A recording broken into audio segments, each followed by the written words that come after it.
you were on Undercover Boss, but they never actually used your clip. But you want to tell us that whole story of first how you got on the show, and I guess Stephanie McMahon was the Undercover Boss on it. Yes, so I was on Stephanie McMahon's Celebrity Undercover Boss. I was the first person she filmed with. However, my segment from the episode was cut from air and it didn't make air. Probably because I ended up knowing it was her.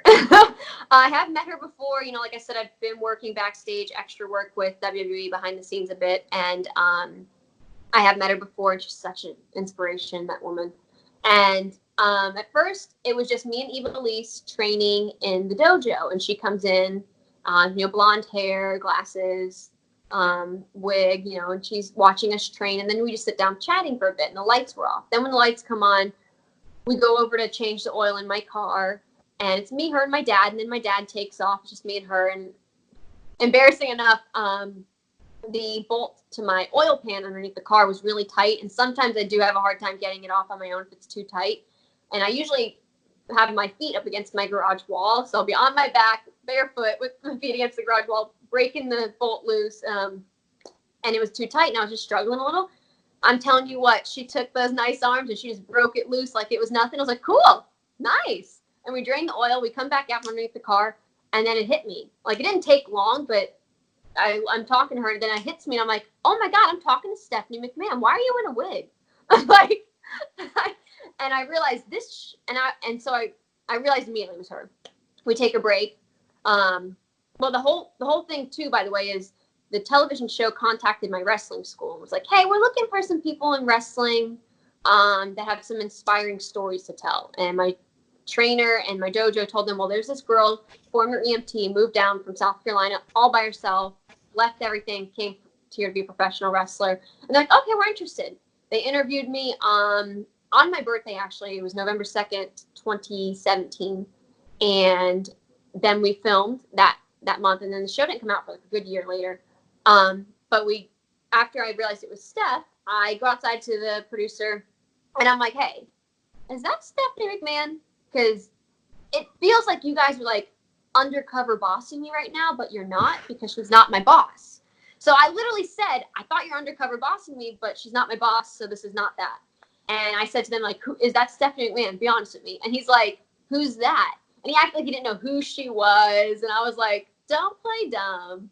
I'm like, okay. So they knew I knew it was her. And then we got to sit down and talk at the Performance Center, because if you watch her episode, I'm only in the end credits standing with the other wrestlers, like Jake Atlas. His episode aired. His segment on the episode aired, Jake Atlas, and now he just got recently contracted with NXT. Yeah. So congrats. I just interviewed him actually on one of his last independent events in LA. Cool. Yeah. Well, congrats to Jake. Me and him were both on there. Only I had some tough competition, so my segment did not make air, probably also because I knew it was her. And I didn't play along as well because, like, oh, my bad. Next time I know. But we're at the Performance Center doing the big reveal, and I'm looking, and I'm just like, nobody realizes it's her yet? Like, the family, the kids, everybody. I'm like, literally a Big Show. She's in the ring with Big Show. She's this journalist. And then nobody caught on that it was her, and I was like, come on. When's it going to light bulb? But maybe, they did a really good job of hiding her. She said after I was the first person that she interviewed, she had to put prosthetics on her face, like her nose, and cover, everything up. And so that was fun. But yeah, you only see me in the end credits. But it doesn't mean that it may never see the light of day, they told me. So maybe we'll see this footage one day of me and her in my car. It's pretty cool. And so that's how I got my second souped up 73 Nova. Beautiful orange paint job. Everything I always wanted. Got rid of the old Nova. And yeah. Thank you for watching the Hannibal TV. Please like this video if you enjoyed it, and click the subscribe button to not miss any of our latest shoot interviews, match videos, or news updates. Support us on patreon.com for $1.99 a month to watch our full shoot interviews ad-free and help our channel grow. Follow us on Twitter at the Hannibal TV for instant updates.